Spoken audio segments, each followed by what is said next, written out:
रानी की जय। आज हम आपको एक और श्री जी की सच्ची घटना बता रहे हैं कि एक आज हम आपको गुलाब खान के बारे में बता रहे हैं। गुलाब खान श्री जी का अत्यंत भक्त था। मुस्लिम होने के बावजूद भी वह श्री जी के दर्शन करने जाया करता था और दर्शन करने के बाद में गुलाब खान की एक बहुत अच्छी आदत थी कि वो श्री जी की सीढ़ियों में सारंगी बजाया करता था। उसे सारंगी बजाना बहुत अच्छी तरह से आता था। वह श्री जी के दर्शन करता, उसके बाद में सीढ़ियों में सारंगी बजाता था। सभी गोसाई लोग वहाँ से निकलते, दर्शन करने जाते तो उसकी सारंगी की तारीफ करते थे। तो धीरे धीरे ऐसे ही चलता रहा। तो श्री जी के हरियाली तीज पे महारानी के जो पद गायन होते हैं, तो पुजारी जी और गोसाई लोग जब पद गायन करते हैं तो वो पद गायन करते करते उन्हें गुलाब खान की सारंगी की आवाज सुनाई दी और गुलाब खान से बोले कि गुलाब खान, तू सारंगी जो सीढ़ियों में बजाता है वो हमारे पद में बैठ के, हमारे समाज में बैठ के गाया कर, हमारे भी पद में और मजा आएगा, तेरा भी जो भाव बनेगा श्री जी के सामने गाया कर। तो गुलाब खान ने इस तरह से ऐसे ही करना चालू कर दिया। गुलाब खान सारंगी बजाता, वहाँ पद गायन होते और गोपियाँ जो सखियाँ जो वहाँ नाचा करती थी। तो क्या हुआ कि गुलाब खान की एक बेटी थी, बहुत छोटी प्यारी बेटी थी। तो गुलाब खान की बेटी का नाम राधा था। जब गुलाब खान ने सोचा क्यों ना मैं पद गायन करते समय जो मेरी छोटी बेटी है वो उसे मंदिर पर लाया करता, तो उसकी छोटी बेटी को नाचना बहुत अच्छी तरह से आता था। उसकी बेटी अब श्री जी के सामने नाचा करती थी, नृत्य किया करती थी, पैरों में पायल पहनना करती थी और गुलाब खान सारंगी बजाया करता था। उसे थोड़े बहुत पैसे मिलते, श्री जी का भोग प्रसाद मिलता, वो उसी से अपना जीवन यापन करने लगा। धीरे धीरे ऐसे ही चलता रहा और जब उसकी बेटी राधा बड़ी हुई तो सभी गोसाई बोलने लगे कि गुलाब खान, एक बात बता कि तेरी लड़की बड़ी हो गई है, उसकी अब शादी के लिए कुछ सोचा है तूने? तो गुलाब खान जब इस बारे में लोग कहते थे तो वो बहुत सदमे में आ जाता था कि मेरी तो बस एक ही बेटी है और कोई है ही नहीं है इसकी, अब मैं कैसे शादी करूँगा। तो धीरे धीरे पुजारी ने बोलने लगे कि शादी तो करनी पड़ेगी, बेटी है, सियानी हो गई, इसकी शादी तो करनी पड़ेगी।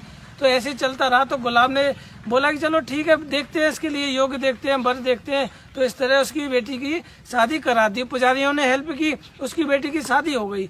लेकिन जैसे ही उसकी बेटी घर से विदा हुई, विदा होने के बाद में गुलाब खान तो इस तरह सदमे में आ गया कि बस एक ही बात रटता रहता, राधा राधा राधा राधा राधा राधा कहते पागल हो गया। और ऐसे ही वो घर पर ही रहता था। 2-3 दिन जब रोते रोते से पागल हो गया तो श्री जी की चौखट पे जाके राधा राधा राधा गुनगान करने लगा। ऐसे चलता रहा। तो पुजारी जी बोलने लगे कि ये तो गुलाब खान तो अपने बेटी के वियोग में पागल हो गया है। 3 दिन लगातार सुबह से लेकर शाम, शाम से लेकर रात हो गई, ऐसी राधा राधा कहता रहता। पुजारी जी कहने लगे गुलाब तो पागल हो गया, ये तो अपने बेटी के वियोग में पागल हो गया है, इससे अब कोई सूद नहीं रहा। जब 3 दिन बाद अचानक से क्या हुआ, पुजारी जी ने देखा कि गुलाब वहां से अचानक गायब हो जाता है। तो पुजारी जी सोचने लगे गुलाब कहाँ चला गया, कई दिन हो गए, बीत गए। तो पुजारियों ने सोचा कि हमें लगता है कि गुलाब खान मर गया। अब गुलाब खान मर गया तो पुजारियों ने सोचा कि चलो यार, बहुत अच्छा श्री जी का भक्त था, तो क्यों ना उसकी एक समाधि बनाई जाए। तो पुजारियों ने उनकी जब प्रिया कुंड है बरसाना पे, बरसाना की सीढ़ियों के पास में एक रास्ता है, जो हम जिस जगह खड़े हैं ये गुलाब खान की समाधि है। यहाँ पे गुलाब खान की समाधि बनाई गई। ये श्री गुलाब खान की समाधि को गुलाब सखी के नाम से जाना गया। ये गुलाब सखी की समाधि है।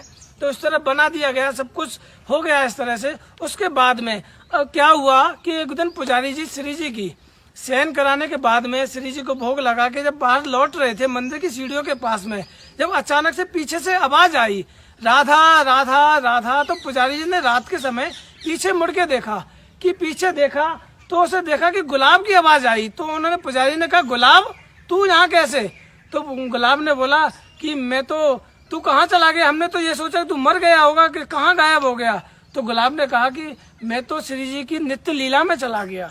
तो पुजारी जी कहने लगे पागल है गोएगा, तू नित्य लीला में चला हुआ है, क्या बेकार की बातें करता है, हमने तेरी समाधि बना दी, तू ये कहता नित्य लीला में चला, क्या प्रूफ है तेरे पास में, कोई है जो तू बता सके कि हमें नित्य लीला में चला गया? तो गुलाब सखी ने कहा कि पुजारी जी, आप श्री जी को जब शयन कराने गए थे तो श्री जी को क्या भोग लगा के आए थे?